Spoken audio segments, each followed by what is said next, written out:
Good afternoon, folks. We are live once again. Let me go ahead and get everything switched over to the right layout, and we will commence today's jam stream.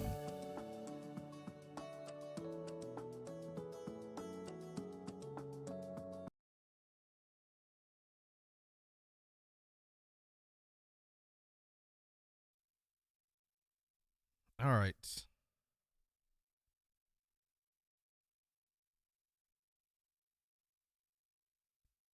Let me tweak something real quick. Just realized that I think my sound sources that I have set up for my loop station are lower than my regular mic settings.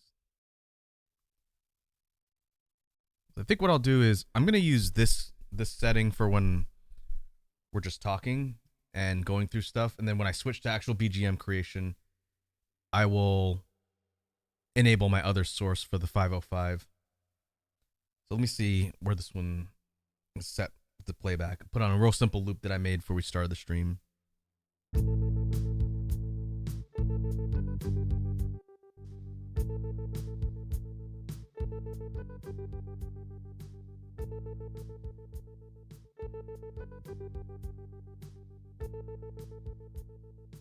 Okay, yeah, this one's definitely boosted higher than my other source. I'll have to remember that.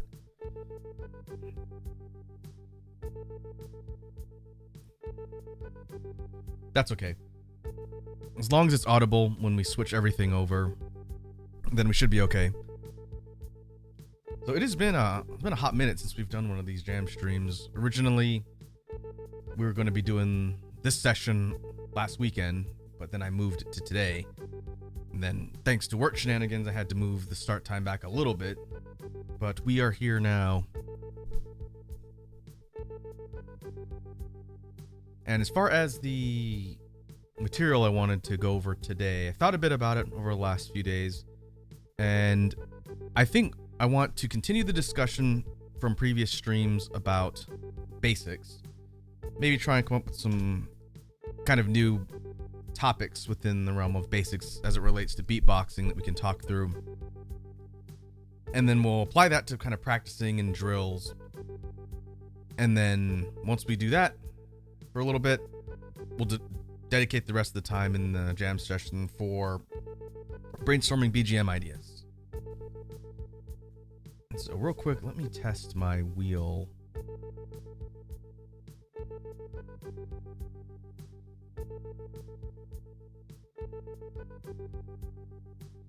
What I've done is I've changed the redeems for the stream today. I've taken off drop a beat just for today.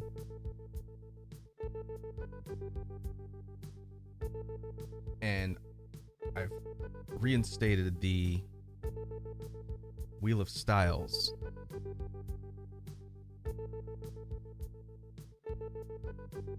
Let's see if it works. Perfect. Okay, I just have to switch tabs. Now, if people redeem this one, we will run the Wheel of Styles and see what it tells me I have to freestyle.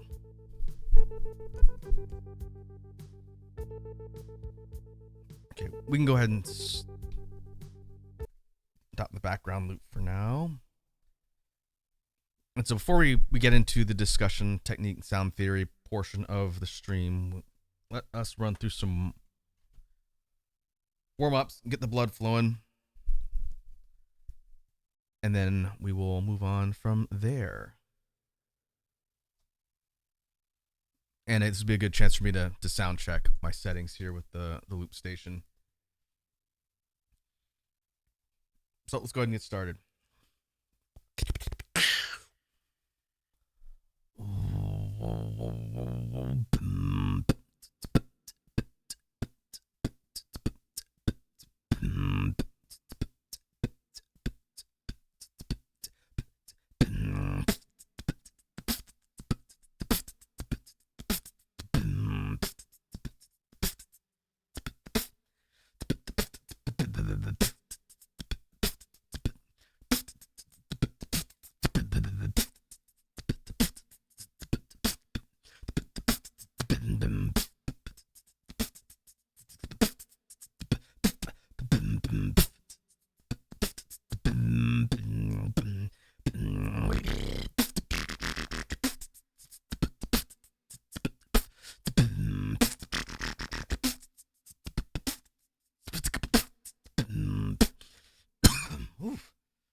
Well, that hasn't made me cough in a while.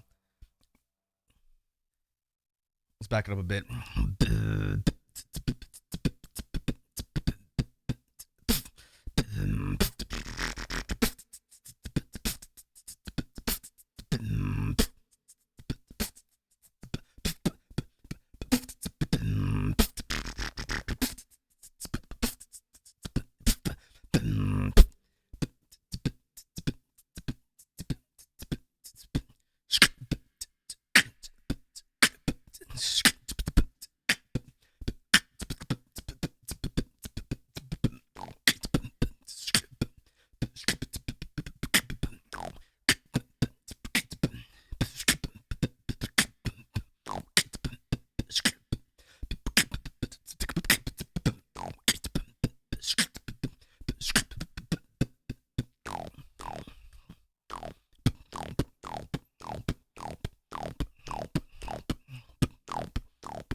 All right.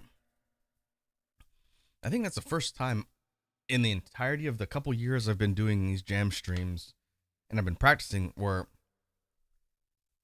something I've done has made me cough and cut my beats off midstream. That's embarrassing. But that will happen sometimes. All right, let me switch my caption. We'll move on to technique and sound theory, and let's talk a bit about basics.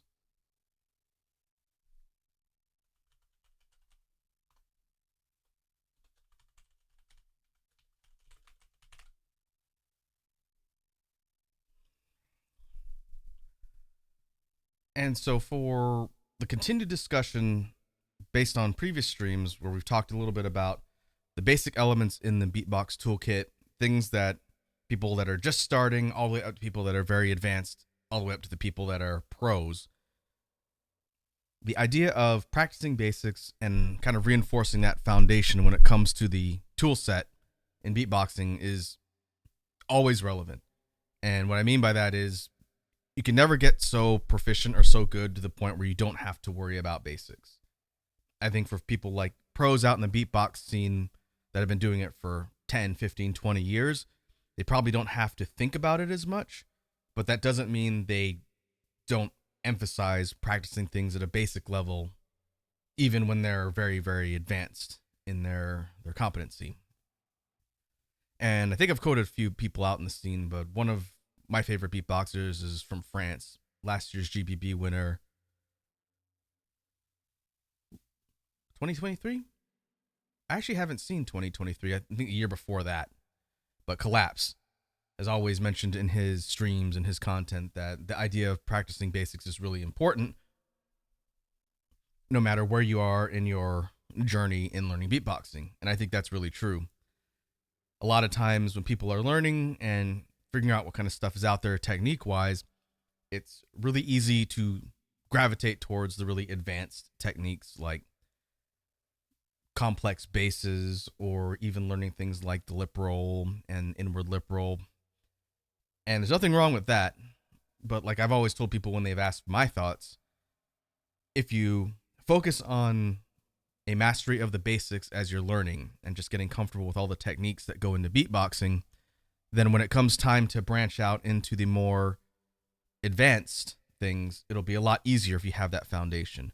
And the example I think I've used in the past is you could learn a really complex bass or really advanced technique, but if at its core for your skill set, you can't keep basic time and you don't know how to stay on tempo and create a beat that's going to be consistent, then you can't really apply the technique even though you know how to use it or create it. Like an example would be if you know how to do a regular lip roll, but you don't know how to create a basic on-time beat to use said lip roll, then it doesn't really do you many favors because you won't be able to apply it in a way that makes sense. Versus if you spend a lot of time practicing the fundamentals of creating a beat from all of its components and you can do things like maintain tempo and stay on time, then once you know how to do the lip roll, it's just slotting it in and figuring out how to use it. And you're not having to learn those elementary parts along the way. It's just walking before you run. But there's no law or rule that says you have to do that. It just is going to be, in my mind, a lot more difficult to try and jump way out ahead before you know a lot of the more elementary stuff. And that's kind of one of the philosophical things that people talk about a lot when it comes to learning beatbox technique. Hey, Red Dragon's here. What's up, Red Dragon? How are you doing on this Monday for us? I think it is just now tomorrow in your time zone. Hopefully you are doing well. We are just kicking off the technique sound theory part of the stream today. So feel free to kick back and relax, and hopefully the stuff I'm talking about is interesting. So as it relates to basics, we've talked about in the past the focus on getting each of the individual tools in the toolkit well practiced and second nature and all that. Red Dragon says, doing okay, you? Oh, I'm doing all right. Can't really complain. I got pulled into some late afternoon meetings at work, which is why we had to start the stream a little late today, but other than that, I'm good. Always happy to be talking about beatboxing stuff with all of you lovely people. So in the past, when we talked about basics, we talked about like the kick drum, the hat, and the snare as the core components of the drum set when it comes to the beatbox toolkit.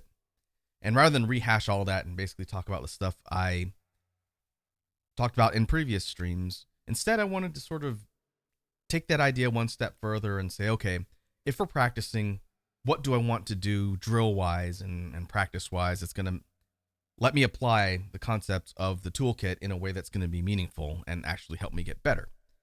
And in the past, we've talked about doing things like single instrument drills at different tempos, starting slow at something like kicks, doing, for example, quarter notes to eighth notes to 16th notes and practicing that over and over again as a way to get consistent with the technique. So that's sort of like the first level, going from to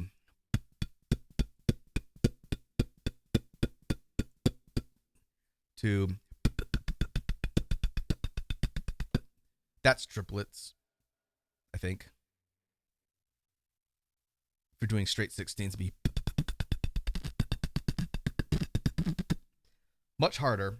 And then if you want to go 30-second notes, I can't do 30-second note kicks, but ratcheting up the speed and whatnot to get more comfortable and more consistent with doing things faster. And I try and train and drill that way too whenever I'm doing something mindless and don't need to focus on what I'm doing. Then I might sit there and do kick drills like that, which is really helpful. So taking that idea, what I wanted to kind of adapt that to today would be sort of more of like a song creation perspective for applying the basics. And what I mean by that is just sticking to the kick, hat, and snare, not any of the advanced sounds, none of the more complex things like lip rolls or even basses, but just taking the three components and using them to actively start putting everything together. So you practice each instrument on its own until you get good at it, and then you do that over and over again. But I want to take that idea and adapt it to actually creating beats and songs And the experiment today for the drill theory that I have is how effective would it be to take those ideas and start putting together a simple beat in a style or a genre, but then switch the genre, but keep the instruments the same, and focus on making your brain adapt to things in a real quick changing scenario.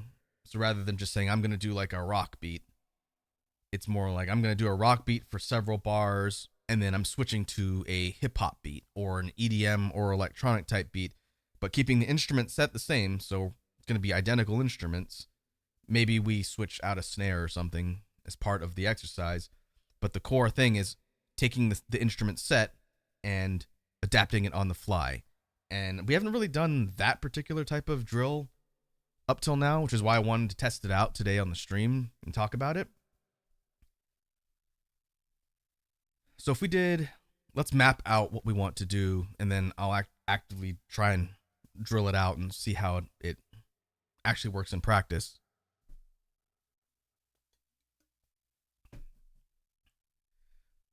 What if we did, let's do 3 genres, which will be 3 repetition cycles before it changes the style, but keeping the instrument set exactly the same. Same kick, hat, snare, but different genre, back to back without taking a break. The first one, let's do like a hip hop type beat, moderate tempo. The second one, let's do drum and bass. And the third one, let's slow down the pace to do something more dubstep adjacent. So medium pace, fast pace, slow pace is the progression here. We're going to start with like a hip hop one. So I said first hip hop, then drum and bass, then dubstep, and go through each of that in a couple repetition cycle, and then see how that sort of feels as like a practice thing, and maybe we loop it more than once. So it's not going to be 3 separate songs. It's going to be 3 micro sections sort of stitched together to be one changing series of patterns. And let's see how that sort of feels practice wise, and then kind of tweak it from there. And we'll just see. Like I said, it's going to be a bit of an experiment. So we're going to start with hip hop.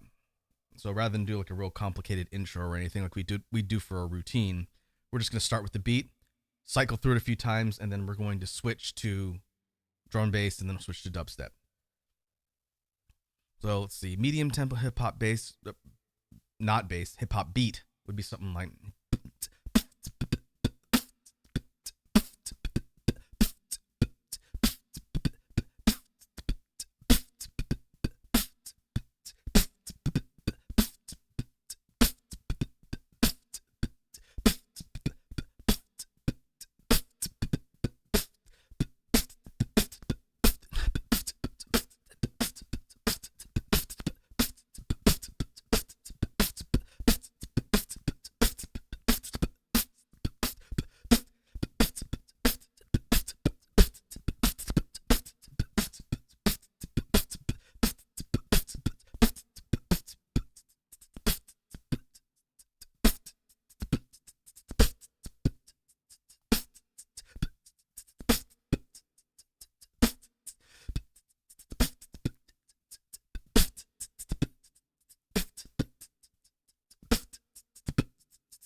I didn't time out exactly how many measures of each section I was doing there, which doesn't really matter a ton. The whole point was to try and stitch together the different things flawlessly or seamlessly as possible.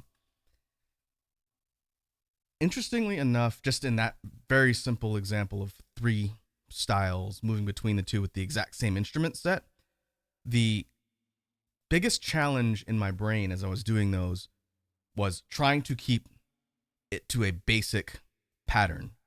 Because whenever we have things on stream, like when people redeem Drop a Beat or something like that, and I've got to pull something together just out of thin air and freestyle, I'm pulling together all the tools and things I have at my disposal to try and create something cohesive for a song whenever that redeem happens. In the case of drills and practicing, that's not always the goal. You could do freestyle practice where you open it up to every tool in the arsenal and you just try and pull things together as much as possible. But in this particular case, focusing on just 3 instruments and not subconsciously bringing in one of the other ones was actually very difficult. Even something simple as the hip hop beat where we're doing like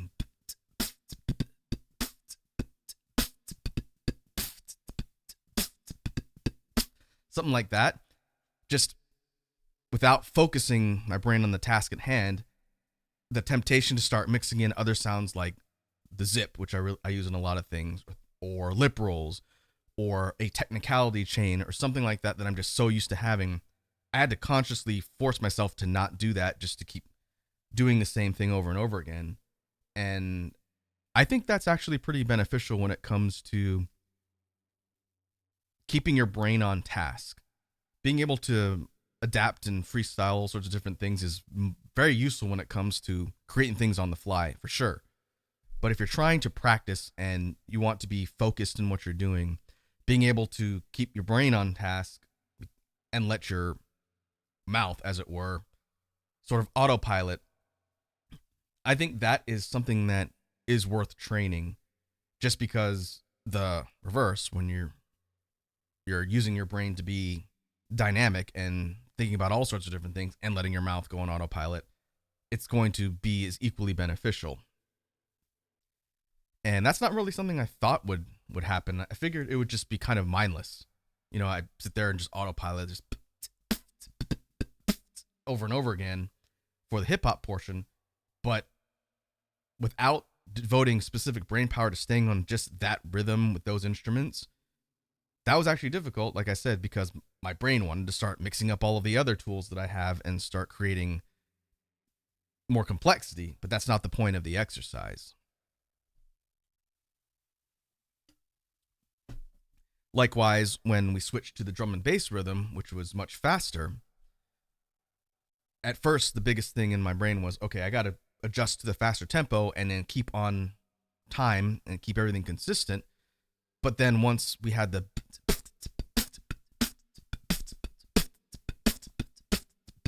basic rhythm for drum and bass, and that was looping enough times that it was pretty automatic, I had to, again, focus my brain on not incorporating all of the other things that I would normally put into a freestyle drum and bass type beat. So it's reining in that mentality and focusing on the task at hand and being consistent. Another thing that sort of was popping into my brain as we were switching between style 1, style 2, and style 3 is the idea of transitions, which for the sake of the drills, I wasn't trying to incorporate any transitions because that would be straying from the task of just using the core sets of instruments. Because I like to do, whenever you folks have seen me do freestyle stuff, if I'm going to be switching from one type of beat to another, I don't just like to clean break it and then stop and start.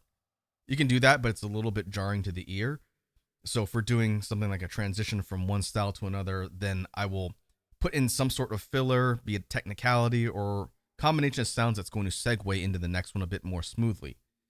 In the case of the start and stop with the 3 genres, that wasn't part of the rule. It was just you have to transition to the next one and keep going. Otherwise, you could be incorporating sounds outside the exercise.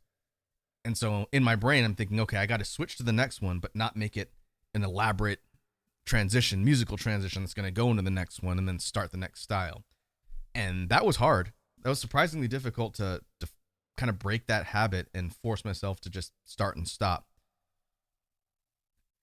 And so to me, the idea of taking a basic series of sounds and practicing it and forcing it to your brain to keep it simple, and instead try and be consistent and get the repetition drilling over and over again, is kind of a different mindset.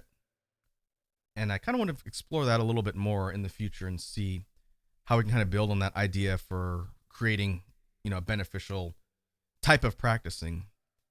And I'm not saying I'm the first person in beatboxing to think about this. I'm sure people who teach and have students have a similar type of structure for how they recommend people practice.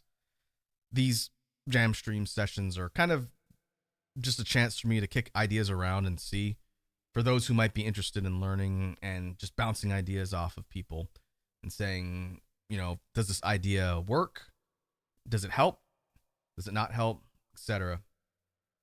And that's always been an interesting part of the jam streams, because I don't necessarily have like a lesson plan or a script or anything that I go through. I just have ideas and I come up with the talking points on the ideas and try and explain it to the best of my ability. And that's always been the way we've done it. And people have given me good feedback on the sessions. I always tell folks in the community that are watching, let me know if I can do anything to tailor these particular types of discussions a certain way, or if there's topics or things that people want me to cover or spend more time discussing. That's what this time is for. So let's take the same example. I want to tweak the exercise slightly. Same progression of styles, hip hop, drum and bass, dubstep, but we're going to change one variable in each section. We're going to make it a little bit harder. So again, same core set, kick, hat, snare, but each section is going to have its own snare.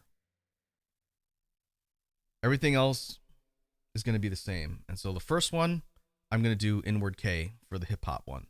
Second one, drum and bass, is going to stay PF snare. Third one, for dubstep, instead of a PF snare like we did in the first series, it's going to become a BGM. It's going to be a spit snare. So now there is an additional component of trying to manage not only doing the beat, keeping it stripped down to its core instruments, and transitioning to the next genre without making it elaborate, but now we have to switch snares, and it's going to be an additional thing to kind of keep track of mentally, and let's see how it pans out.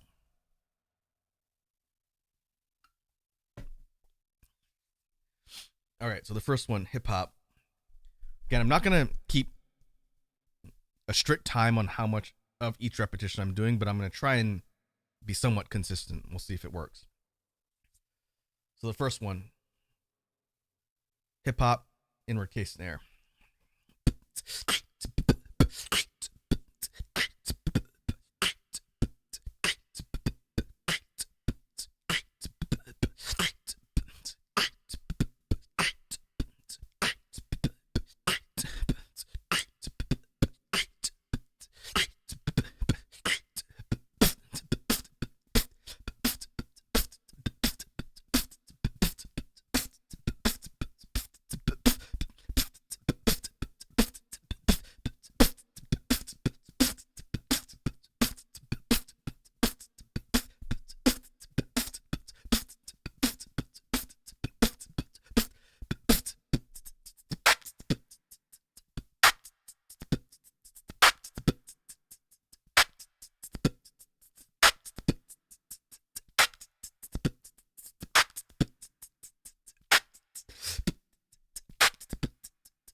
All right. A couple things of note that I'm finding. One, having to keep track of the different snare was definitely more difficult between the three sections, at least at the start and the transition. After that, for a couple cycles, it became pretty much autopilot.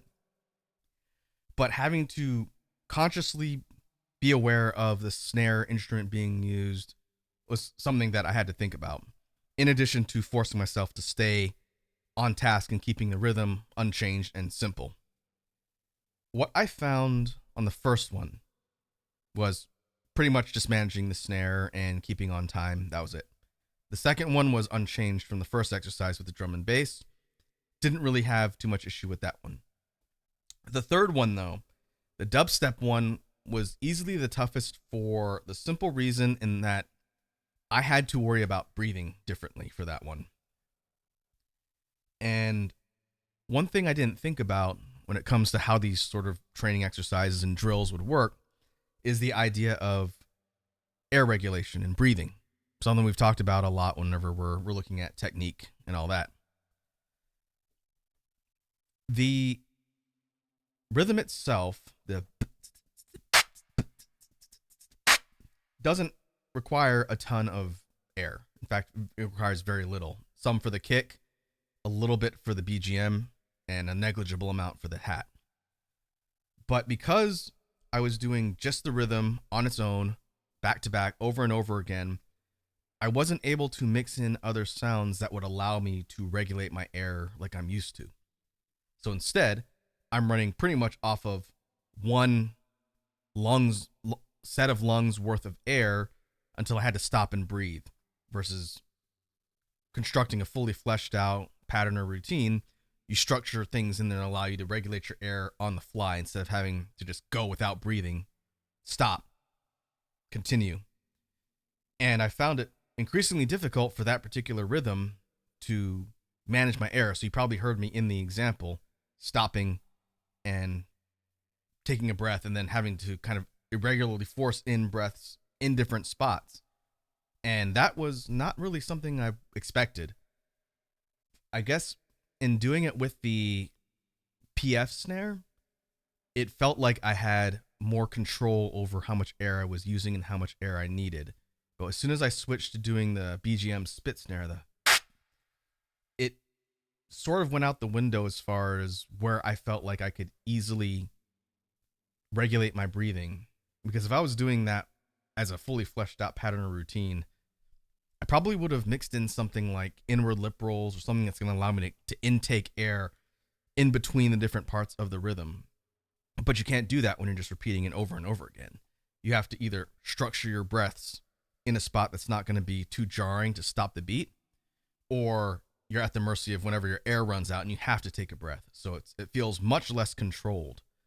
And that was not something I thought was going to happen. It makes me wonder if it's due to just the snare itself.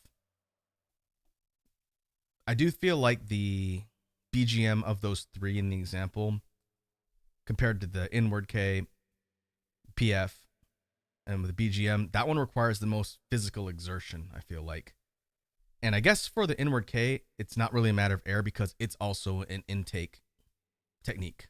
It's not a lot with the, but if you're doing a beat and you have a consistent K snare inwards, you are getting little bits of air here and there. So your overall supply is not being diminished as quickly. But for all the other ones, it's only external. There is no intake. It's only output. Makes me wonder if the air problem would be as present if I had an outwards K instead of an inwards one, and everything is only going outwards with no intake coming in. That's something to maybe look into in the future. And it might come down to just how the snares are done. The big four of the primary ones I use would be the inwards K, outwards K, PF, and BGM, spit snare. But if you look at other ones like a cough snare, that is all external and probably uses a decent amount of air too. I don't use cough snare that much. I need to kind of get better at that one. It's pretty powerful, and if you do it well, it's a distinct sound compared to the others, but I don't readily use the cough snare that much. There's also, think about all the other snares. There's quite a few. There's like a PSH, like a psst, psst, psst, or more like a punch snare, like a psst, psst, psst, psst. Those are a bit more old school in nature, and I don't really use those a ton. But I imagine they would still run into the same problem of how much air are you using and expelling versus how much you have on supply. And for the rhythm repetition type of drill we're talking about here, where it's the same thing over and over again, I didn't think too much about how that would affect air regulation. but it's definitely relevant. I'll have to remember that for the future. I think we'll probably be returning to the discussion of breathing and air regulation in a future stream coming up. It's been several since we last talked about it. The idea of how to manage your intake versus your output is really important in beatboxing. And we've talked about incorporating things like inward drag sounds, which help you get more air in. Things like inward created sounds, like your inward lip roll is probably the best example of that. We're using that heavy low sound to get a bunch of air back all at once, and you bring that in. So maybe I will think about some ways to discuss breathing. I guess the next extension of the last time we talked about breathing exercises for a future one, and I'll see what I can come up with for that, since we could probably tie that into some of these drills. Another thing that I want to revisit in the future on these discussions is how technicality plays into the idea of air regulation. That's kind of something we haven't really done yet. We talk about technicality a ton. We talk about breathing every once in a while, but we don't really talk about connecting those two concepts together. And maybe we can explore that in a future discussion, how you take something like just the rapid sound sets, and it wouldn't apply to all technicality. I think it'd probably apply to some, but how you structure that around air control and regulation. I'm gonna have to think about that for the future.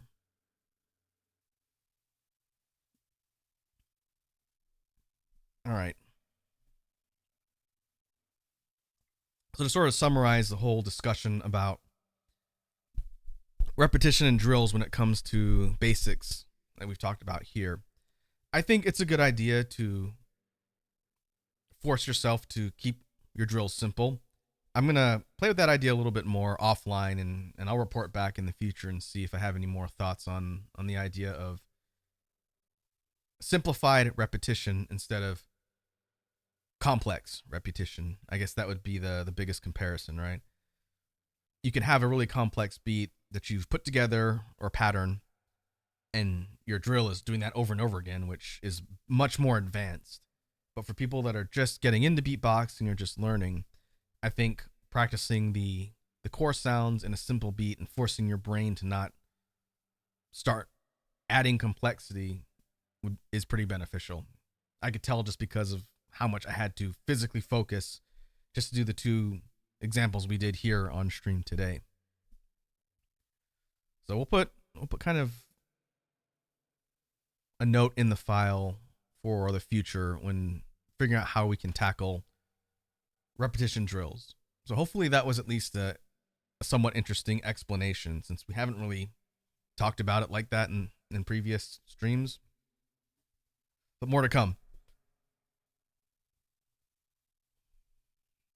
But I think what I'd like to do is try and get as much time on the BGM brainstorming as we can get. So let me take a quick sec to rearrange my sound devices, and we will go straight into BGM creation. So let me change my caption first, and then I'm going to have to swap my mics around. Then we'll be good to go.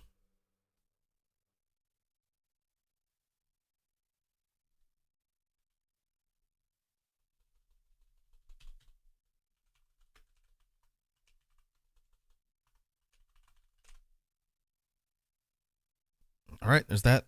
Let me disconnect everything here.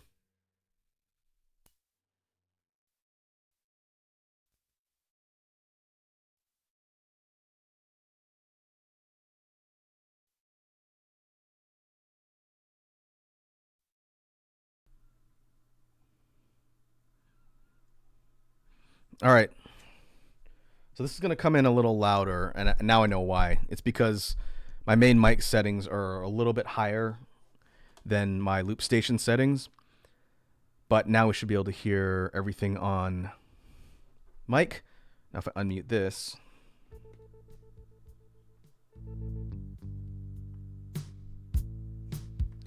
should be able to hear the background beat coming from the loop station.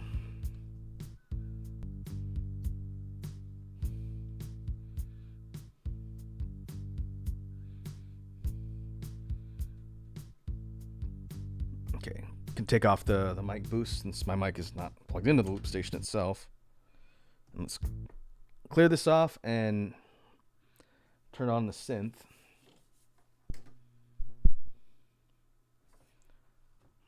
So now the synth should be audible. There we go. And now we can start brainstorming some ideas for future releases. I need to get some more chill tracks recorded for an upcoming project. It's the one that comes after SOTS, which is going to be released very soon. It will be most likely a week from today.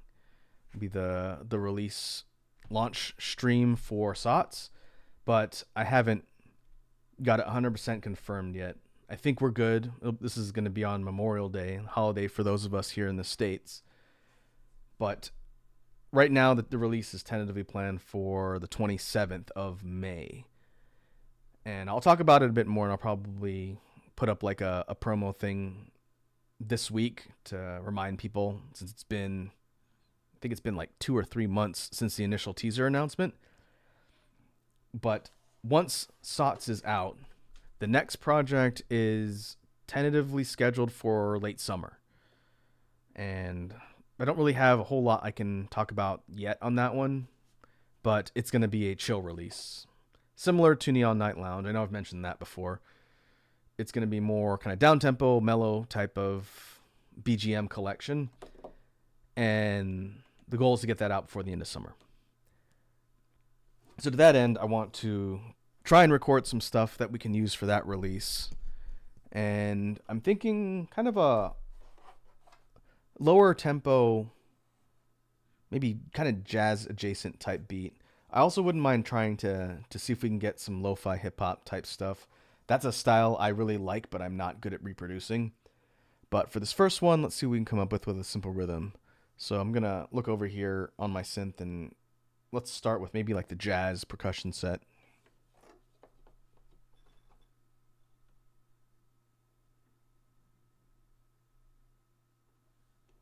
Okay, we can check sound too as well.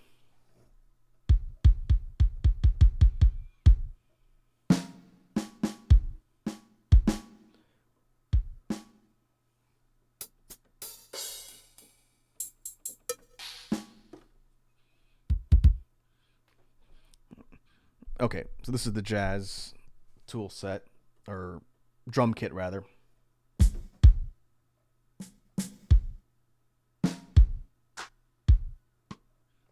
One thing I've done on a couple of the chill tracks is a mix of the regular kicks and rim shot, which is that really sharp kind of snap type sound. I really like the way it works as a snare. You could do things like a kind of a more like jazzy-ish or hip hop or trip hop type beat with like a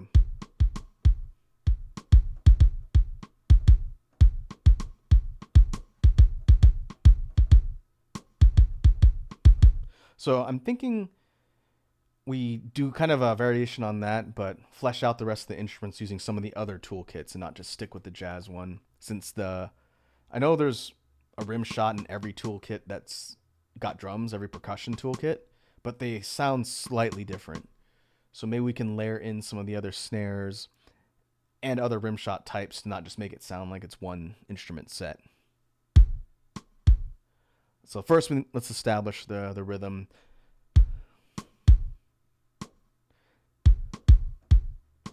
That I've used on or something similar on a couple tracks.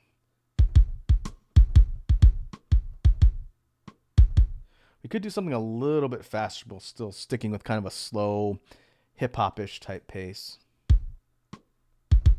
I like leading with the double kick first. Maybe go.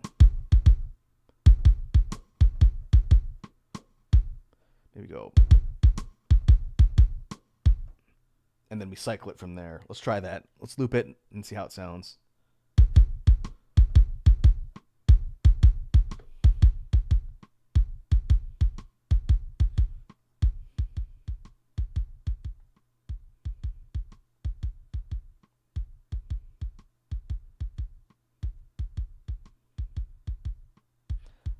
snare, the second snare is a little bit soft. Let's see if we can get it to be a little bit more consistent across the overall loop.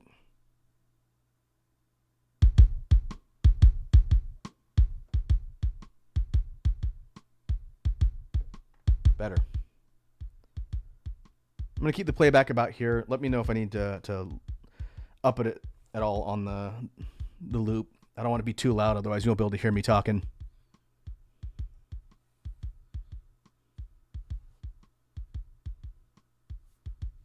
All right, let's see what the rim shot sounds like on some of the other drum sets. Ooh, this one's definitely a lot more sharp. We could even add a little bit of reverberation to one of the ones we layer in here.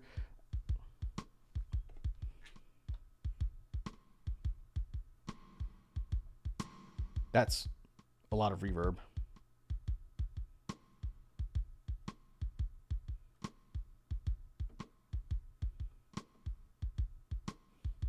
Maybe drop the volume down, but keep the reverb level the same. That's the wrong one.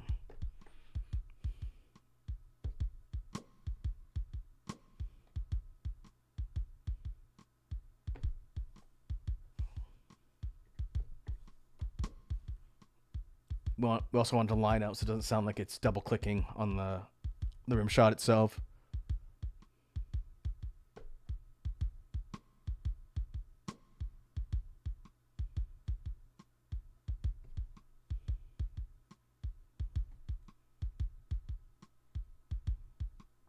Okay, that's functional.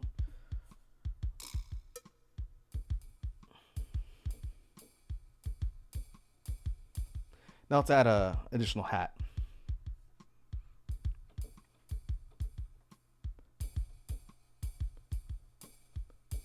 I like having the idea of it being kind of like a staggered on beat.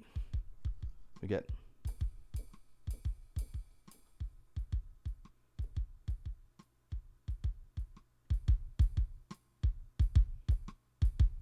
it's really soft though.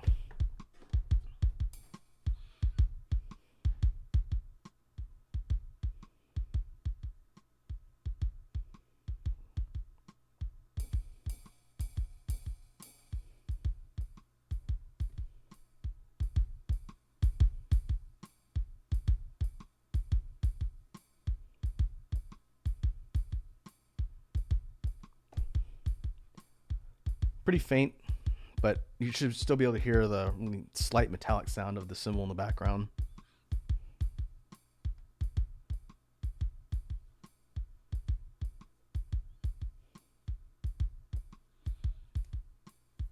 Okay, what else do you think we can add?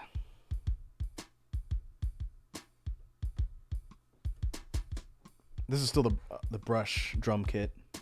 So a lot of these sounds would be done with like a metal brush on a drum set.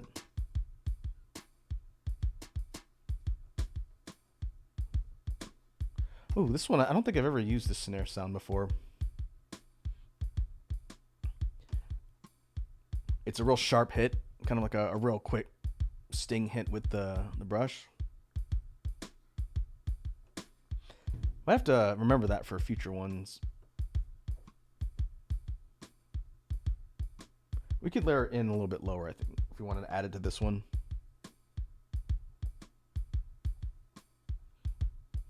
Let's see how it sounds.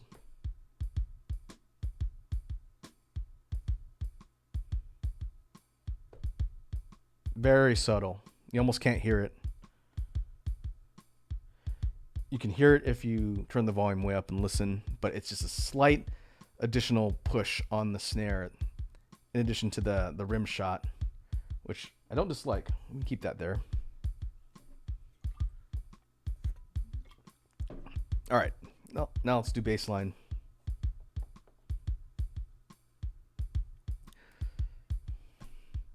I'm thinking let's do a synth bass instrument, which we've used on a lot of other songs in the past, but I want to experiment with maybe adding some delay and slicer to it, but slow, not a fast repetition.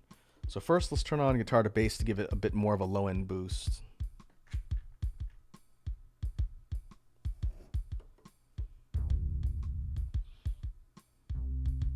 Okay, let's start a little bit higher up.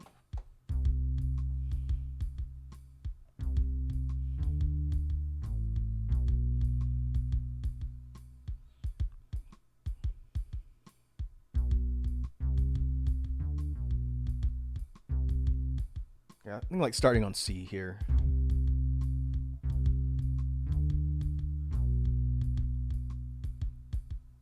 But now let's mix it up with actually cutting the rhythm slightly with slicer. Let's try pattern 4, which is not on the ones. I think it's slightly staggered on offbeats, but let's go 8th notes.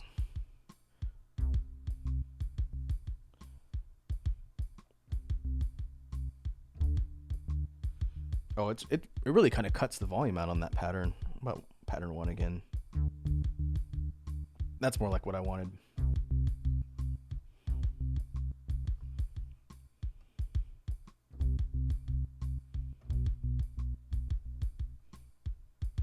So what we've done is we've basically created a kind of repeating signal rhythm.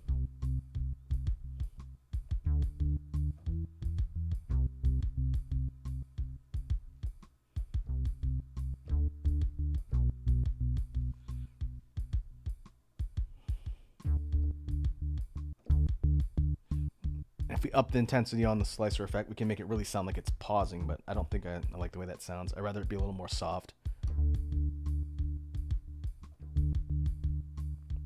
Maybe about 50%. Now, could go panning delay to make it sound like the constant repeating rhythm is moving around in the headphones and the sound channels of the listener. And if we did that, it would sound like... Not bad, but I think we need to turn the effect down a little so it's not quite so kind of booming.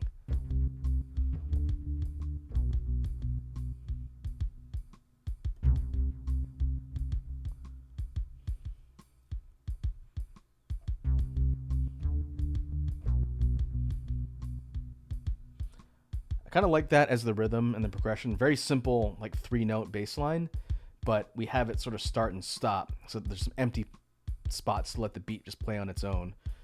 So the whole thing would sound like...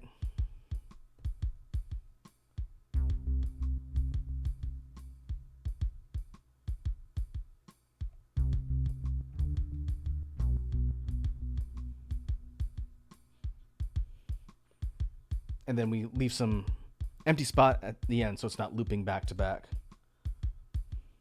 So let's try and capture it and see how it sounds.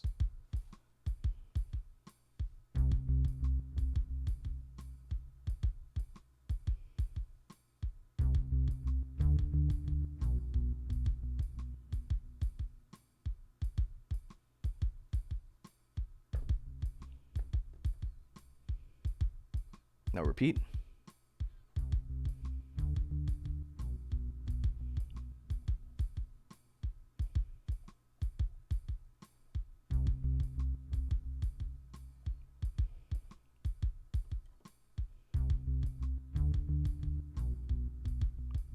This kind of makes the whole thing seem a lot darker and kind of more sneaky, which wasn't necessarily my intention when we started this.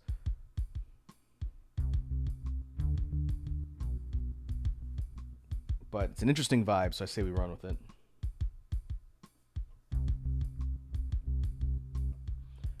Let's try layering in a lower octave bass line, same pattern, same notes, same pattern, just lower.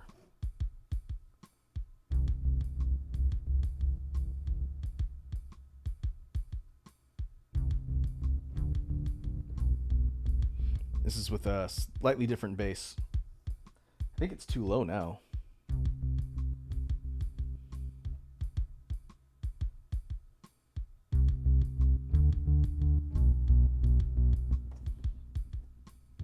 And it really becomes oppressive if you layer those two together.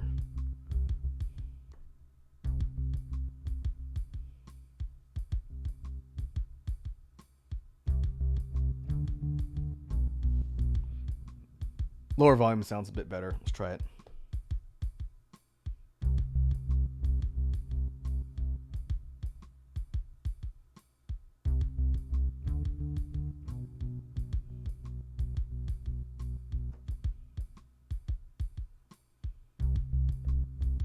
I may have kept the last note on a little too long. Let's see.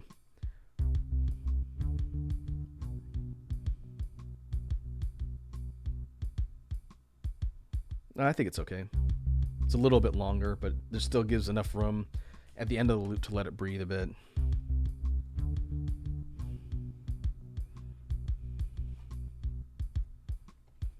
Okay, now next up we want to start working on melodies, like higher melodies.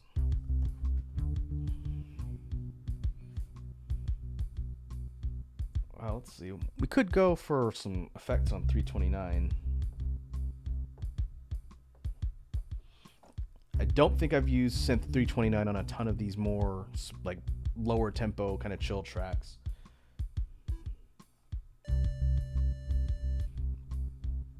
So we could add some effects over it.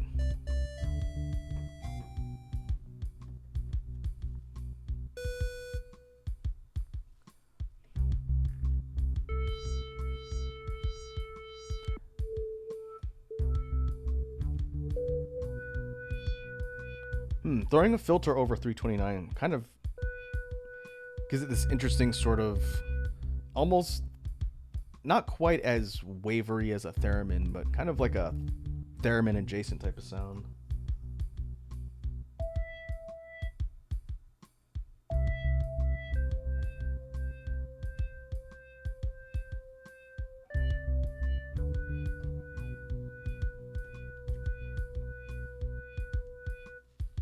Let's try that.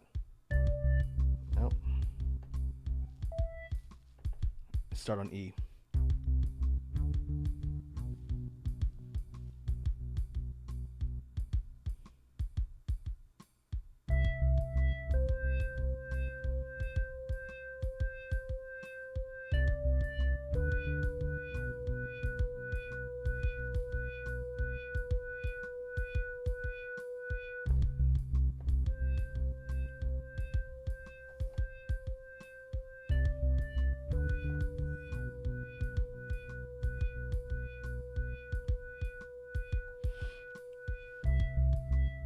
I was toying around with the idea of letting the higher synth melody linger, but I think it kind of becomes annoying when it's all you sort of hear when the bass line drops out.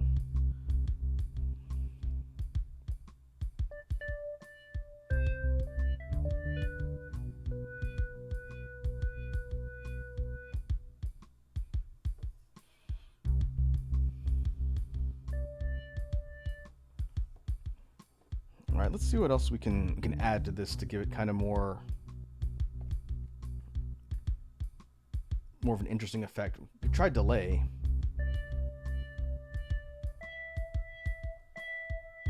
The delay is almost inaudible due to the filter.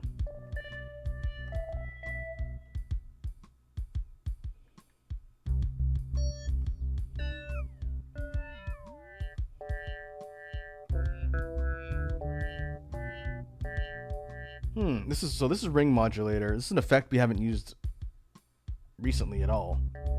What it does is it creates this really interesting distortion over whatever sound is being inputted, and depending on how you kind of tweak the settings, you can make it sound very, very weird. Like if I go,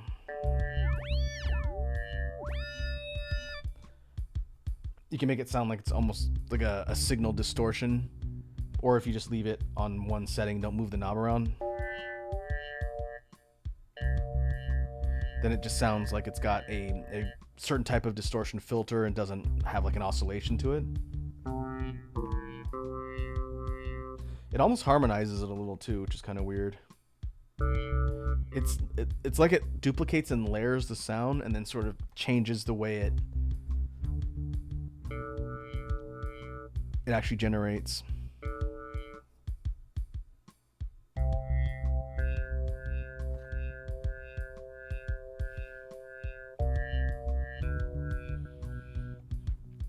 It's Sounds interesting, but I don't know if I want to keep that as with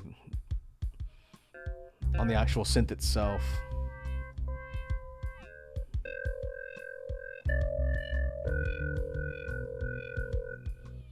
This is with the effect turned way down.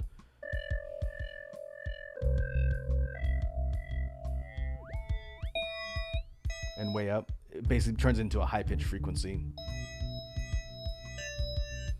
Yeah. I gotta figure out a good way to tweak the effects at Ring Modulator. It's a very strong and powerful tool.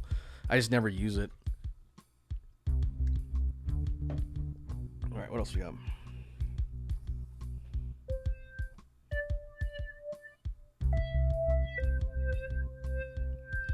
This is combining filter with flanger. With flanger, it creates kind of like this wavering distortion that's different from a filter. Kind of hard to describe. And it's hard to hear too with the filter going on. If we took it off and turned flanger on, there we go. It makes it sound more like kind of synthetic and robotic almost.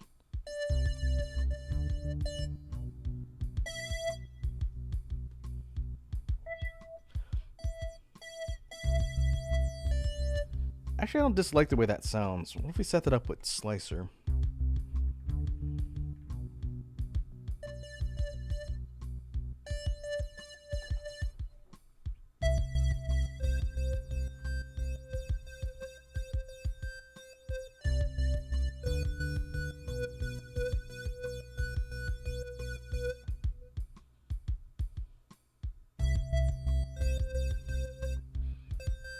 That's not bad.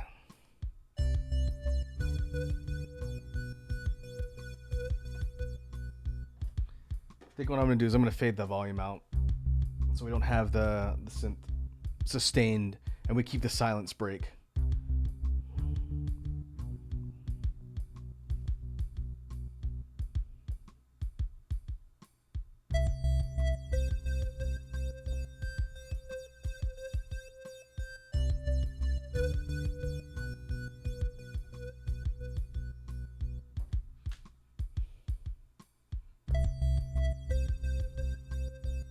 Oh, whoops, I put that on the wrong track. I put that on the baseline track. We don't want that. We want this one to be on its own so we can manipulate it.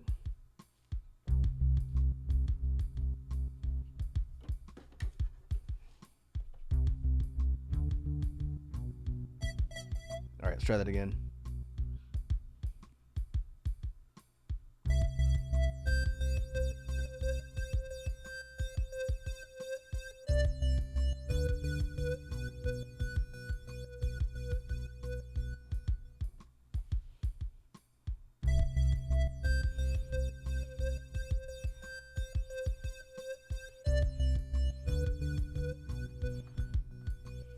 Okay, I think we want to keep this one kind of low in the mix because it is kind of a sharp sound that your ear is drawn to.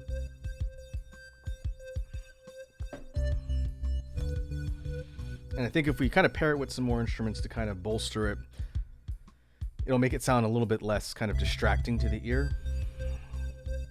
It's starting to sound like a dungeon theme to me. What if we go with strings? Maybe undistorted strings as a supplemental part of the sound.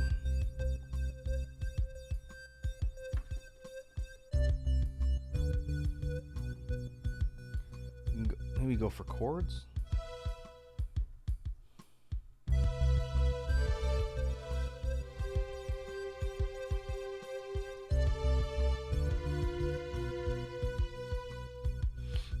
That's the same melody progression.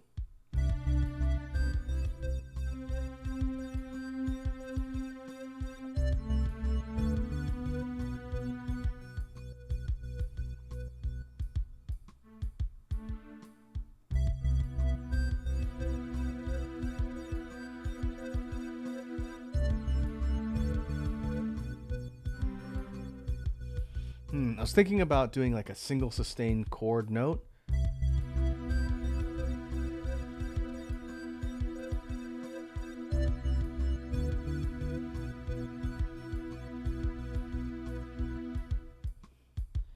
and maybe making it really low in the mix so you just hear it slightly in the background, and then when everything drops out for those empty measures for both the bass line and the synth, you just hear.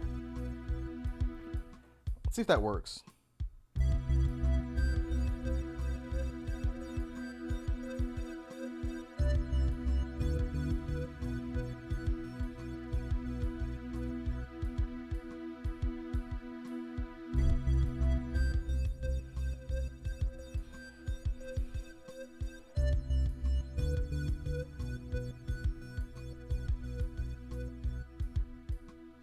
Interesting. I've done this on a couple tracks before, where we have either a sustained rhythm with one note or just one drawn out note that never changes.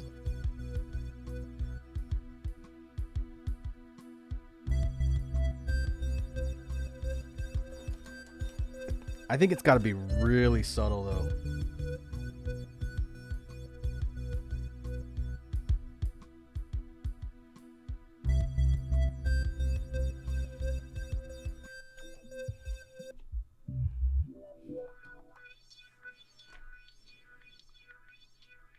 This is playing around with the filter effects over the entire track itself to see how much we can hear. The high synth is the most prominent noise. Almost everything else is drowned out. You got high pass filter.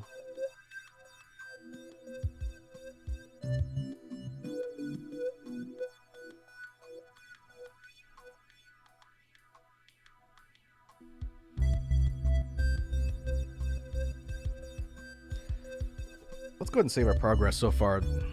I think this one is going to be a case where we don't have the high synth going constantly. Like we bring it in, maybe after one cycle we drop it out, let everything sort of breathe, or bring in alternate melody, and then we bring the high synth back again. Because I think if it's going constantly, it's going to get grating on the ears.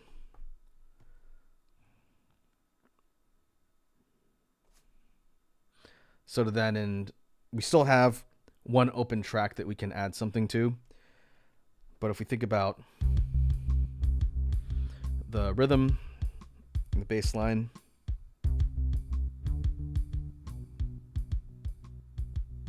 here, I'm going to drop everything down so it doesn't drown me out.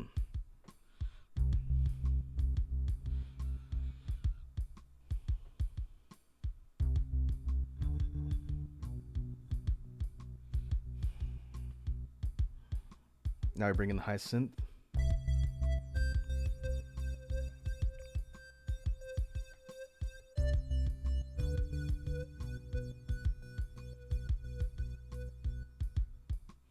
You drop that one out. Maybe we bring in the strings a little bit earlier. Maybe we bring the strings in before the high melody.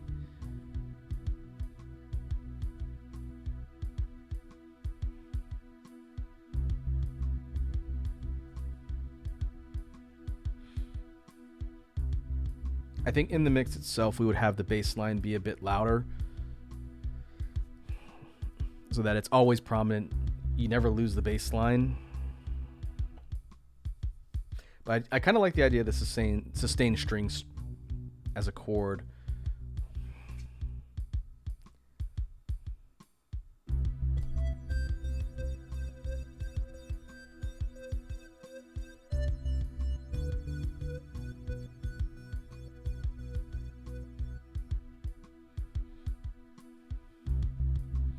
Okay, I think that's good so far. Now we need to think of something else we can bring in, another type of instrument. I don't think I want to do alternating melodies with the high synth. Instead, I want to create something that'll supplement it, that we can have playing as the high synth comes in and out. So to that end, I just happened to flip over to the flute section.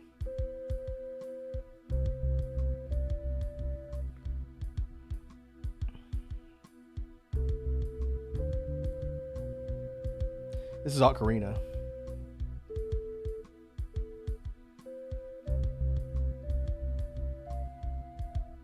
I think we could do something with this. It's just a matter of where we want the note progression to go.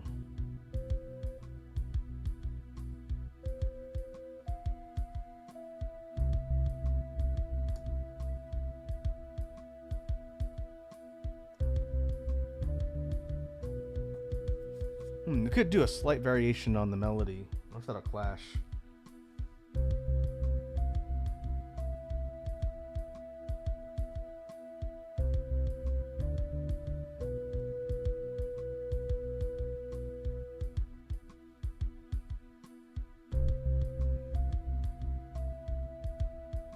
I think it went too high.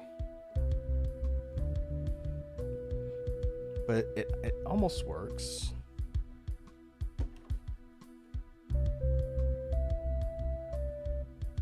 No, maybe that's what I wanted.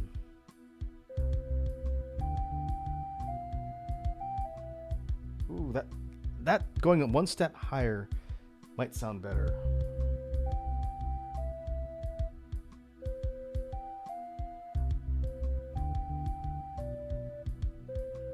We went.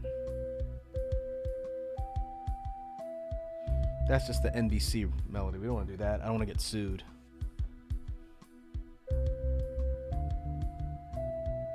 Yeah, I think that works best.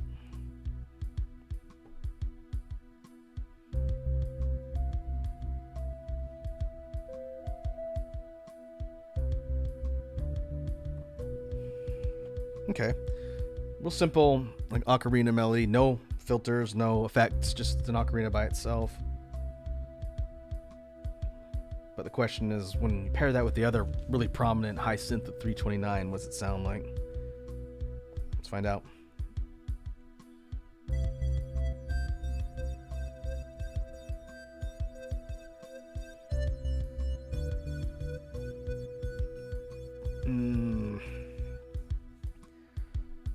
I think it clashes. I think if I wanted to keep those two, they have to not be on at the same time. I think they have to swap spots, which I just said I didn't want to do.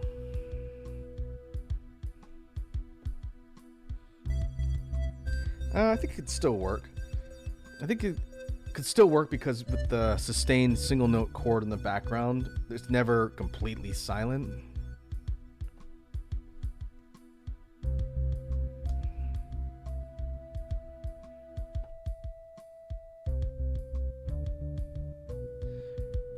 It also makes it pretty easy to swap between regular high synth on 3 and then the ocarina on 5.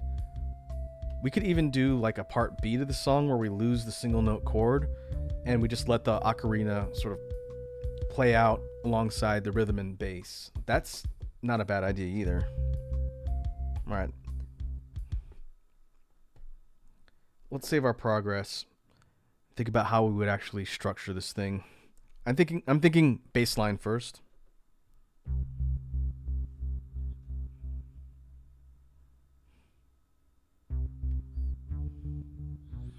Maybe we bring in the single note chord.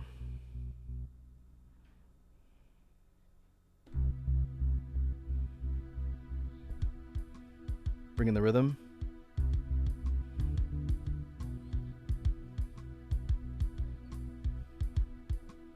Bring in the high synth.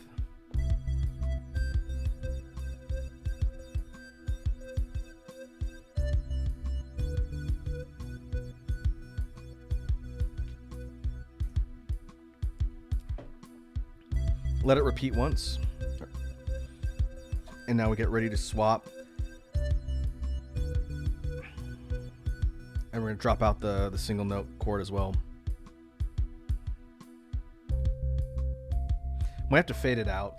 If we cut it off because the note is just constant, I think I have to fade it out so it just doesn't sound like it's immediately being abruptly cut off and chopped.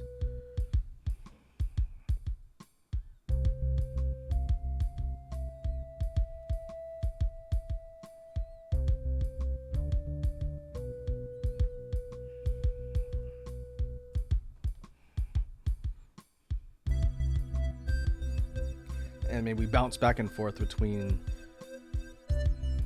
this version with the chord and then the ocarina and have like a part A and part B. As far as the outro goes, maybe we cut the beat.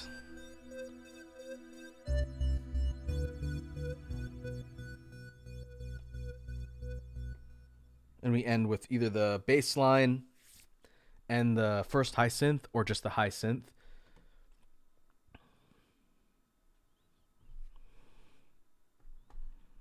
think that has potential.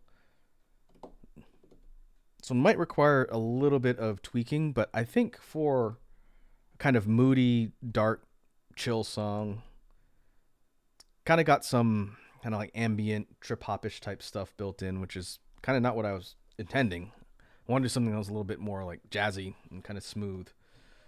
But I could definitely use that track. I just don't know if it's going to mesh well with the track list for the upcoming chill release. But it's definitely something I can work with.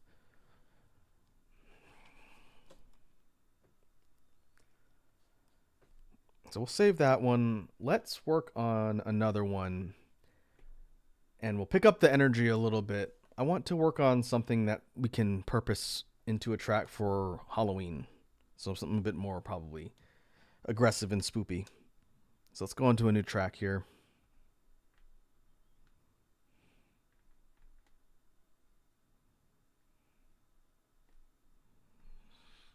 My loop station is getting full. I'm going to have to pull everything off soon, but that probably won't be until after I get a chance to figure out what I'm doing for potential performance.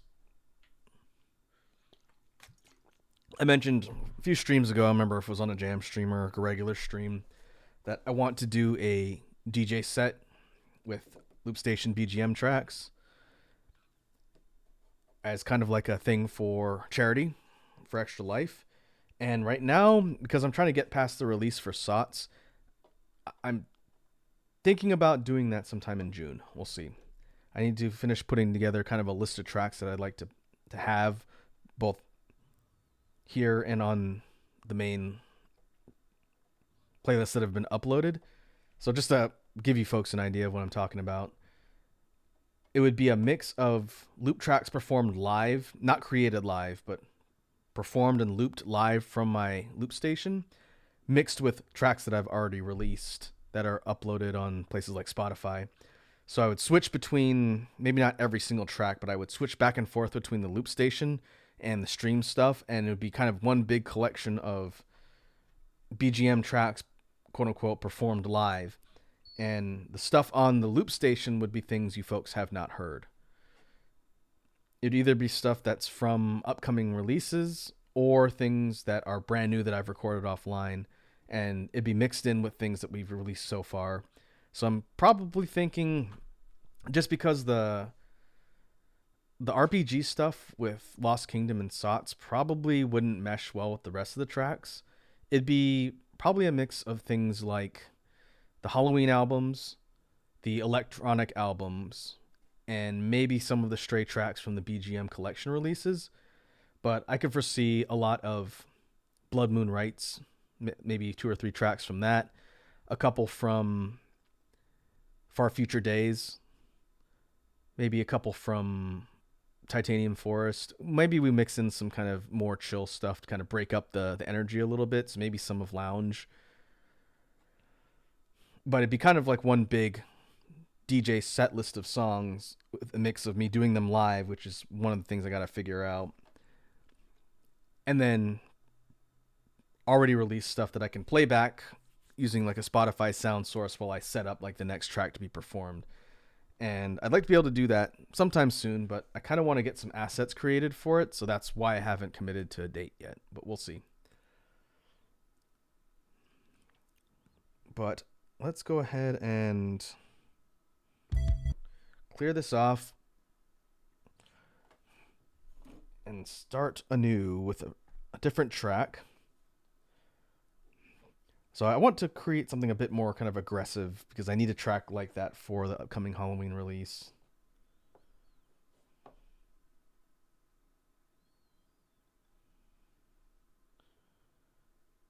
So first let's establish a rhythm. Maybe we go more of a driving, not like a rock or metal type of rhythm, nothing that fast, but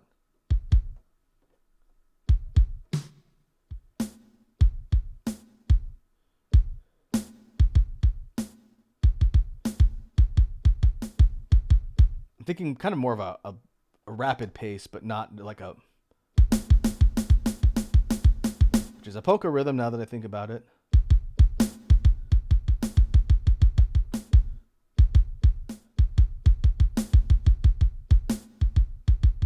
That's got potential. I'm trying to think of the rhythm on some of our other tracks that are styled kind of like this to not just duplicate things, but we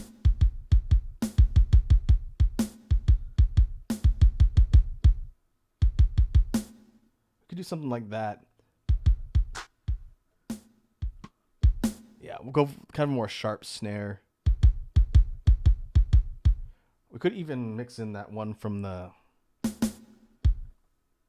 brush kit and maybe give it kind of like an echo delay.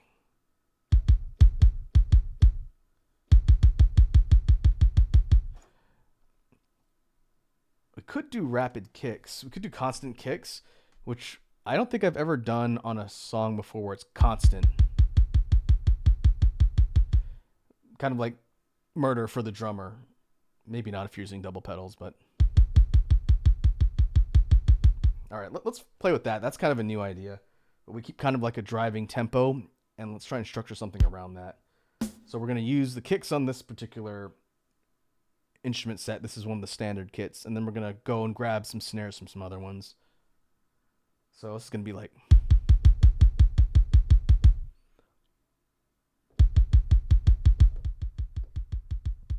But we got to make it clean, loop cleanly.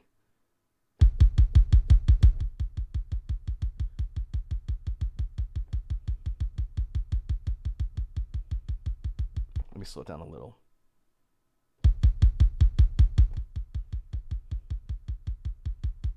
There we go.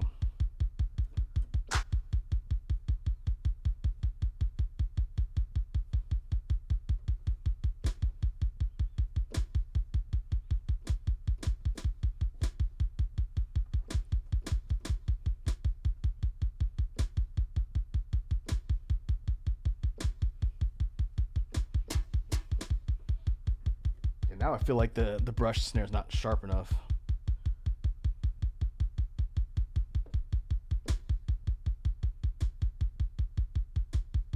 Okay, that's where the snare is going to lie.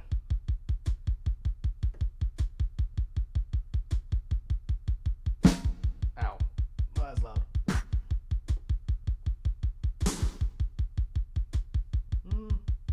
Electronic snare is not too bad. It's a little loud though.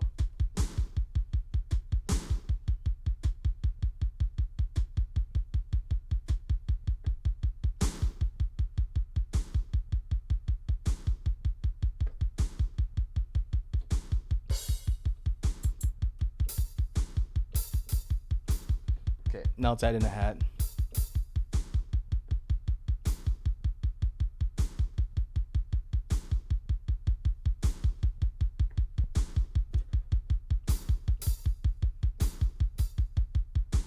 Let's play back down a little bit. Didn't realize it was so loud.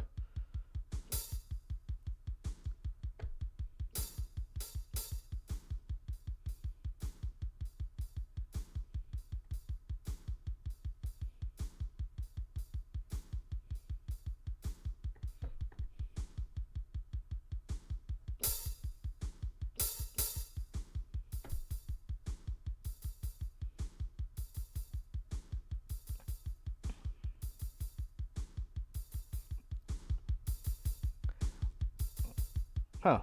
That kind of staggered 3 hits on the cymbal was not what I was trying to do, but I was off by like half measure in the repeat.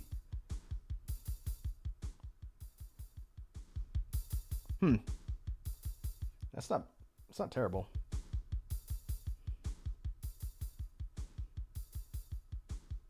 It's a little loud though.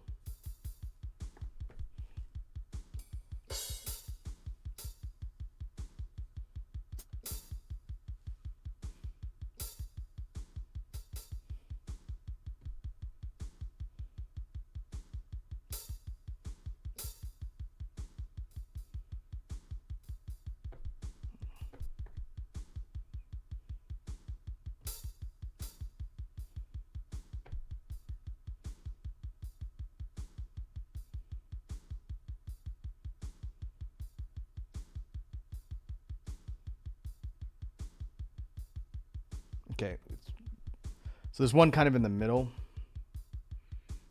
because the other one I think is hitting at the same time as the second snare hit.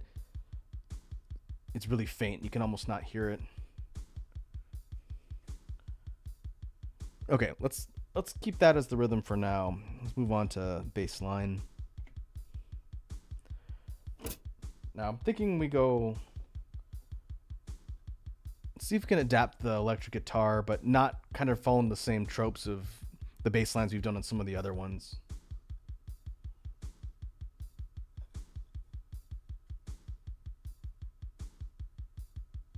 So we could take distortion guitar, we'll boost the low end, but let's see if we can create some distortion over it that's going to make it sound a little bit different.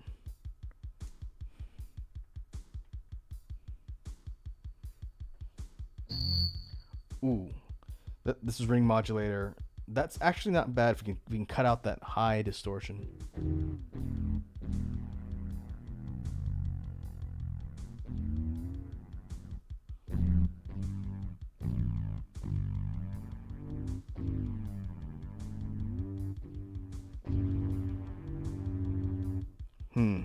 Okay.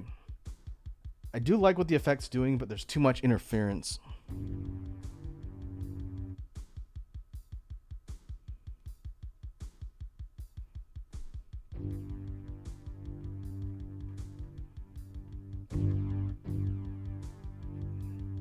It's a little bit better.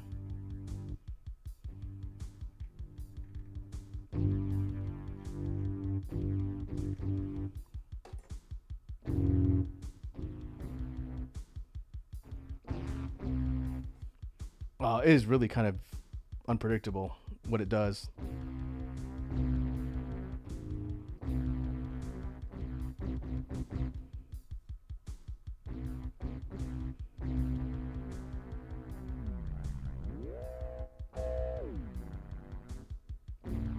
Yeah, I gotta do some more research at ring modulator. There's a lot of potential for that to create some cool effects, but it's kind of hard to manipulate.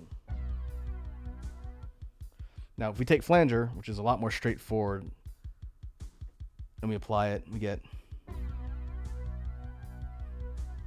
it's creating that kind of like that distortion in the background of the guitar sound. That's coming from flanger.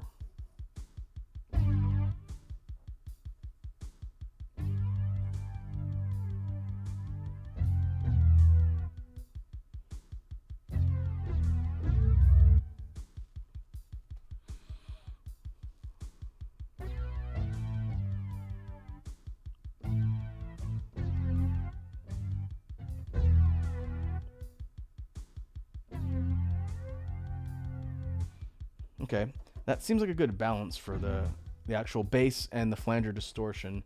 Now, what do we want to do with the actual pattern of the bass itself? So that progression is from one of the songs I've done already. That one is Horrify, I believe.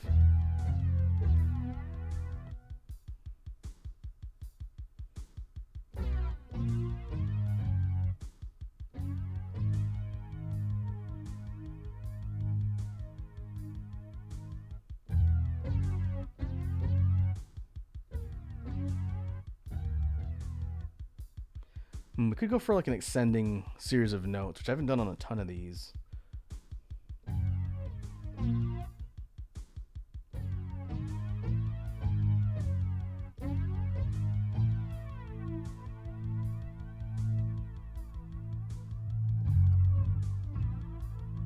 Ooh, that muddies the sound in kind of an interesting way.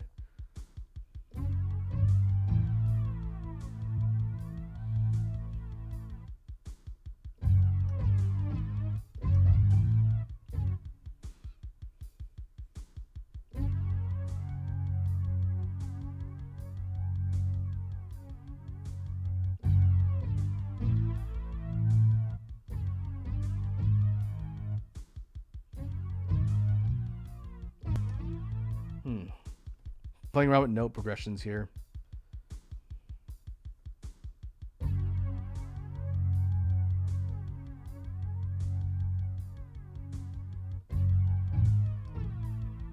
Ooh, kind of like the way that hits. Let's try that.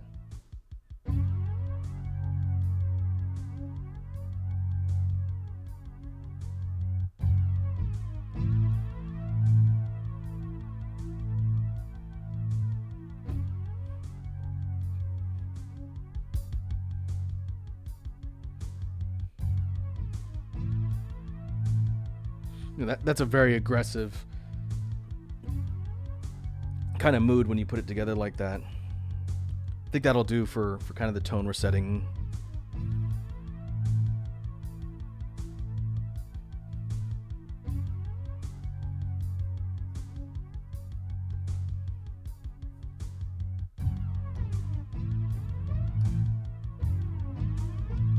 We could also layer that in with something undistorted to give it a bit more of a low end without any distortion on it.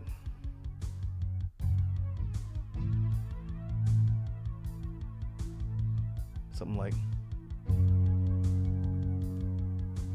lower volume.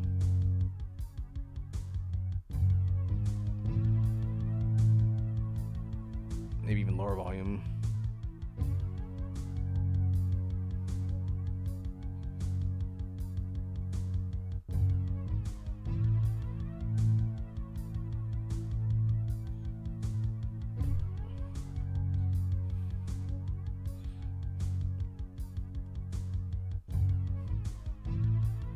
Yeah, okay. I think that's pretty functional. It's starting to sound like a battle theme.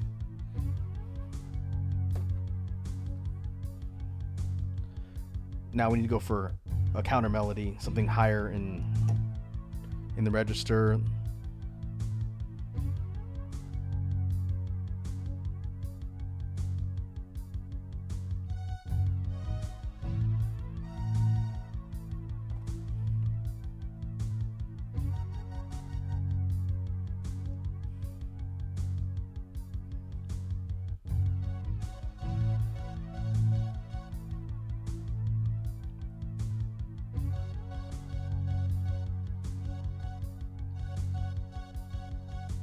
Thinking about kind of like a rhythmic string pattern,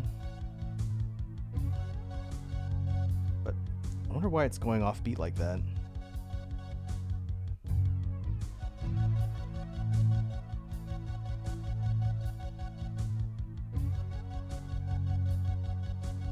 No, I think I want to go for like something a bit more pronounced, like an electronic sounding synth.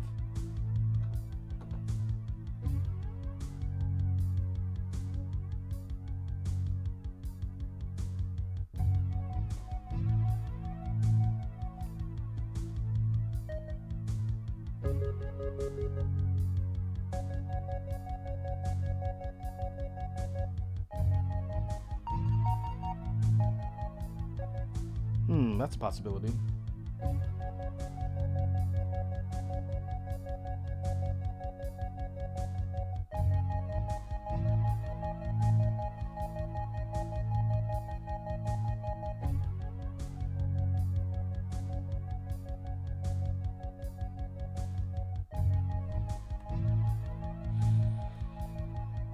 I think the notes are close,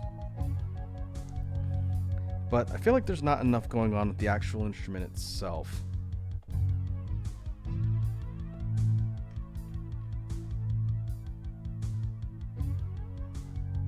What if we pan it and make it move around?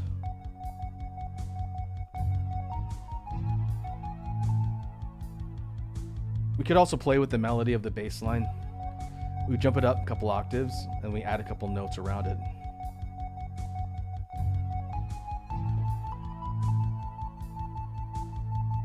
I actually don't think that's bad.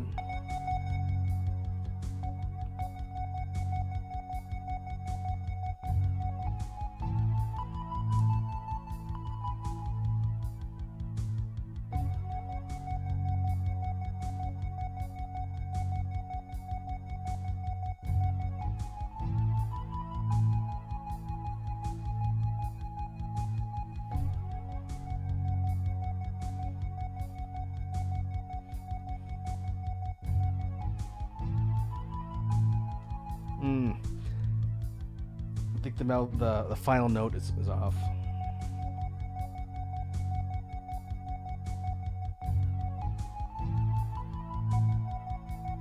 Yeah, I think that makes a little more sense.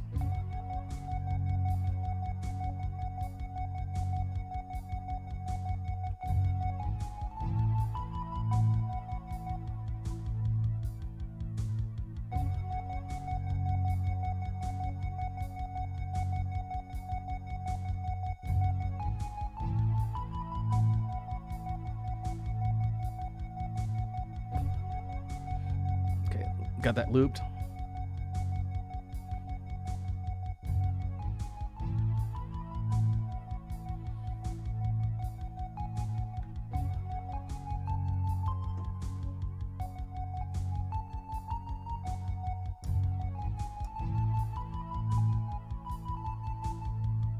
That's another possibility. Slight variation.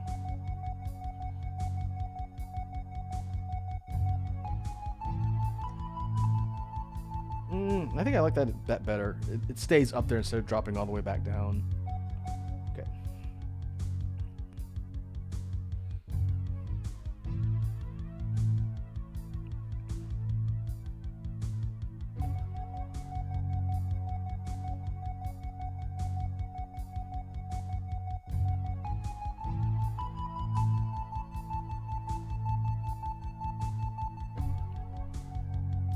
I like the way that sounds better. It stays in the upper instead of dropping down 2 steps. We could octave it.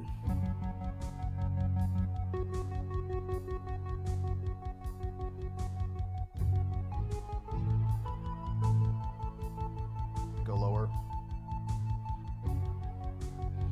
Want this to be kind of in the background.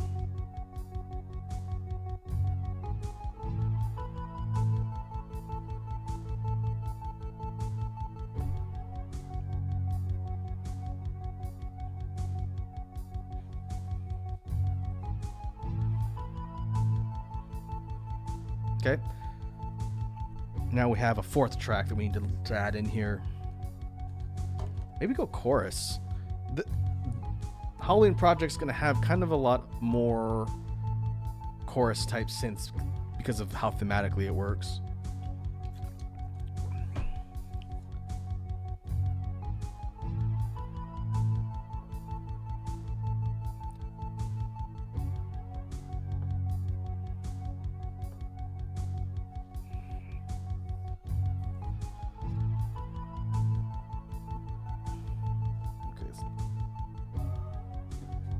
Let's take off the effects and kind of mess around with the choir synth.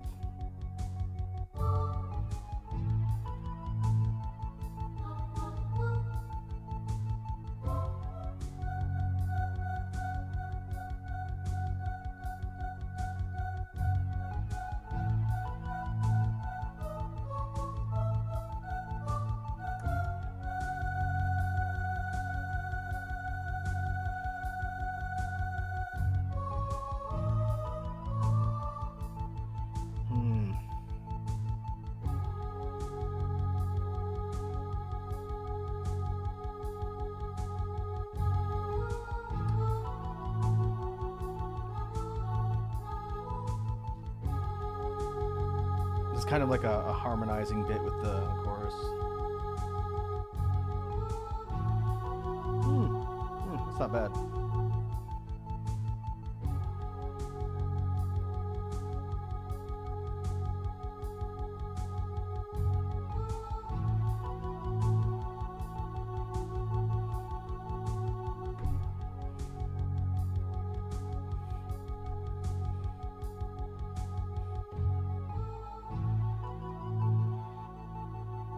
Kind of sitting in the background, it's not too overpowering. I almost wonder if it's too high though.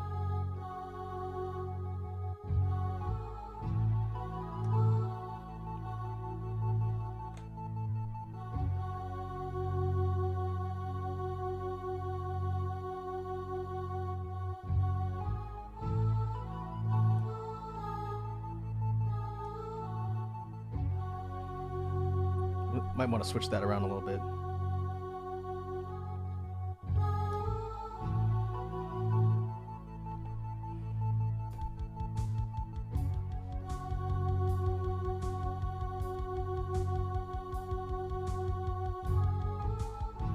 Yeah, I like the way that fits a little bit better.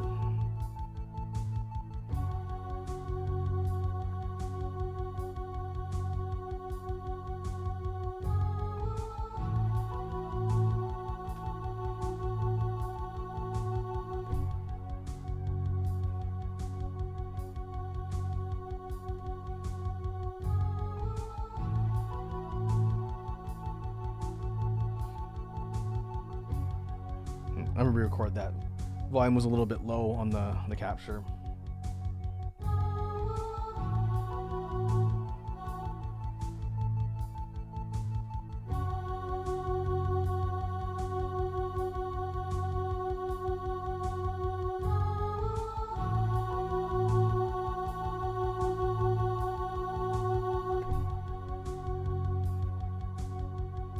We could drop it in the mix a little bit.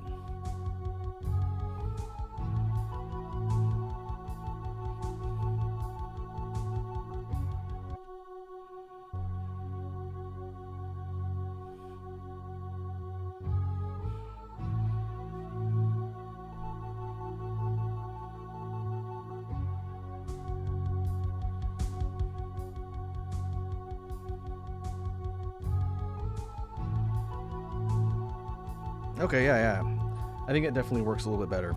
Let's save that. Still sounds kind of like a boss fight.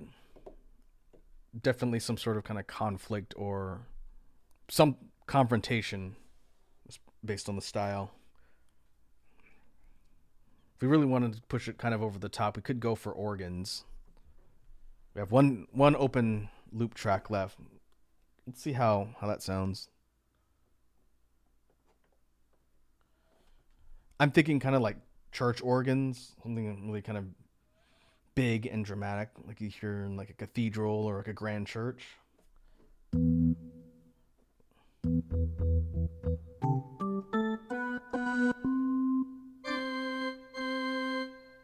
kind of like that.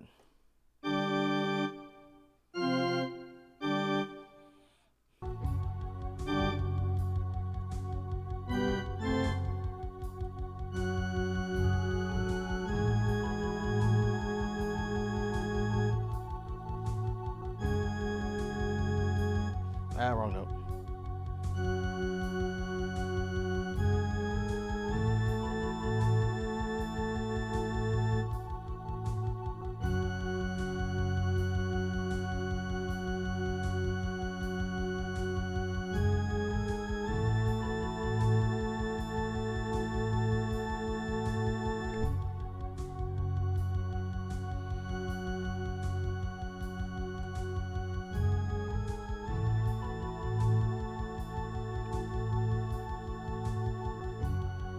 Definitely adds a bit more of a punch to the mix of instruments.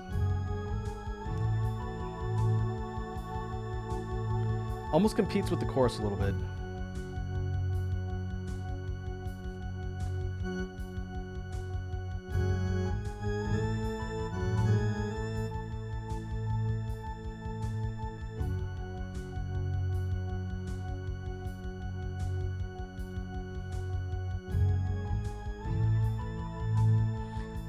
I think it works though. I'm gonna go ahead and save that.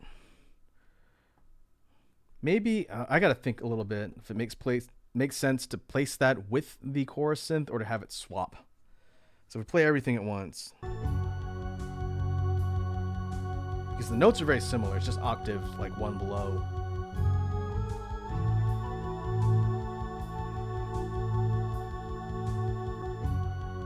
If anything, I think the initial high synth is what's out of place here.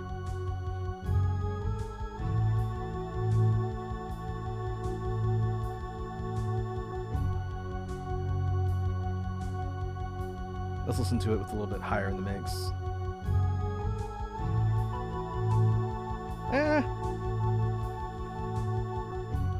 I think maybe we have that one come and go and not play constantly, so it's not competing with the other parts.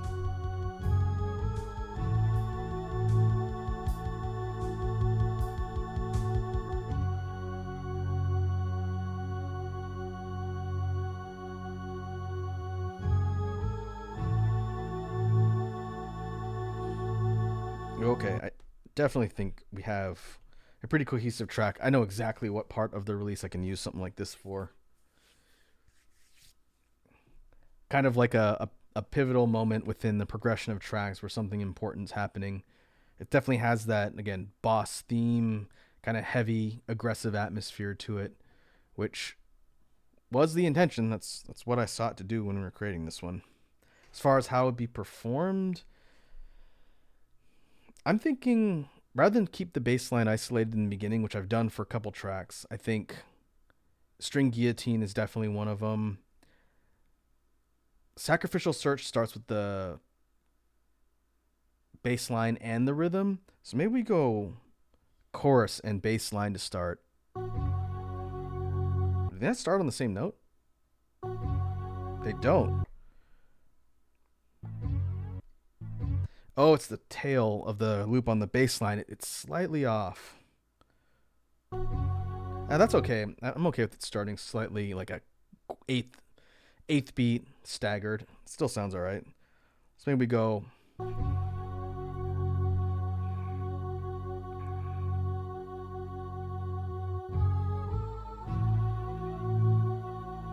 Maybe bring the organs in.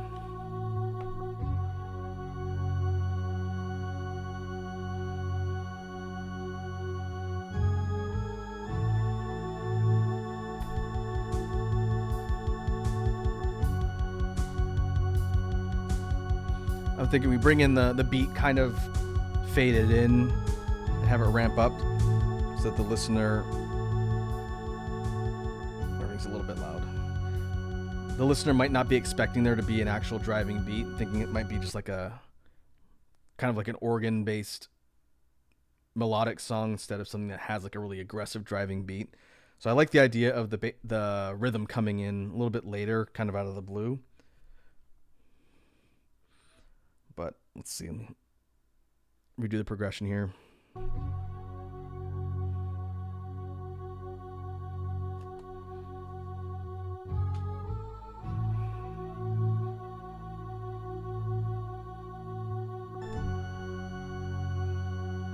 Bring the organ.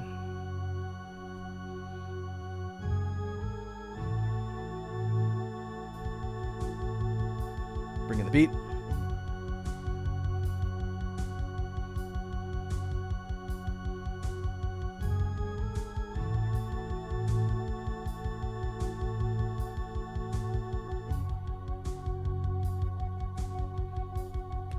We're gonna have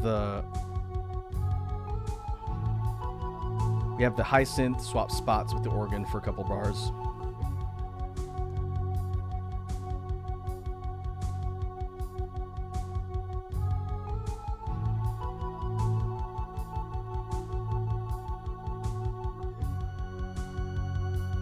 Maybe swap back.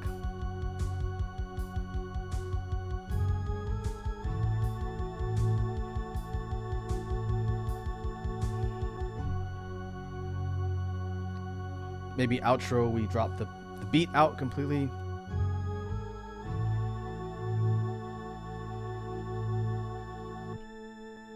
And end with the organ. I don't think I have a track that ends with organs yet.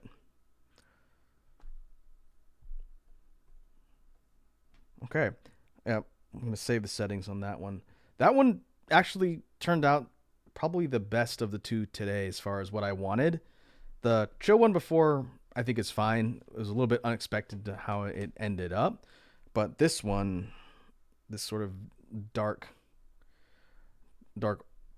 church fight of sorts, I think it'll definitely serve its purpose. So I'm definitely going to repurpose that one into something we can use for the Halloween release.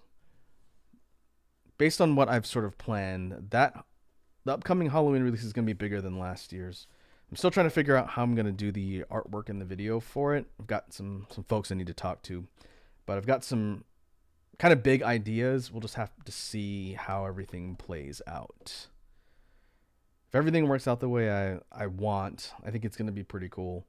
A bit more of a narrative than last year's Halloween project with Blood Moon Rights, but I am in the process of accumulating tracks for it. I think I may be about halfway done, especially after this one we've got right here. So we'll see. I'll probably talk a little bit more about that one once we get through the summer. That release is still far off in the future. That would be for October. But let me make sure we do one last save here. I think we will call that a good stopping point. could do another one, but it's going to push us a little bit later, and I do need to go see to dinner relatively soon. So let me actually go and check who is online right now. We can go head over to Raid.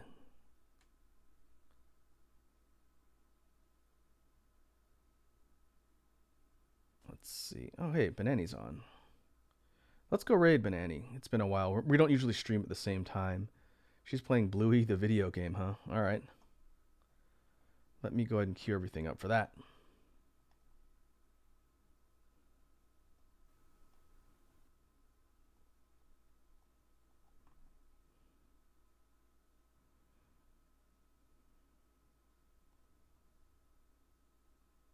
All right, let's see. Go ahead and mute.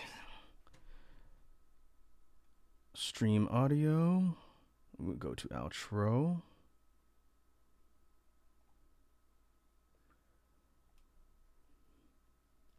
There it goes. And we will again wrap up for today. Oh, is this a break? Okay, let this finish so I can actually see what happens when we go over there. But we will be back on Thursday. Schedule's a little weird this week. We've got stream today. Thursday we'll be starting something brand new playthrough for the channel. DSP will return to the Thursday slot probably next week. But we'll be starting something new. Might not be a surprise to some folks. And then Saturday of this weekend, we will be resuming Elden Ring with Red Dragon. So in the meantime, thanks again for coming and hanging out on the Jam stream today. Again, hopefully the discussion was interesting. But we will be back in a few, so let us head over and see how Bluey the game is going. Banani, it looks like Froggy's there too. So have a good rest of your evening, folks, and I'll catch you in the next one.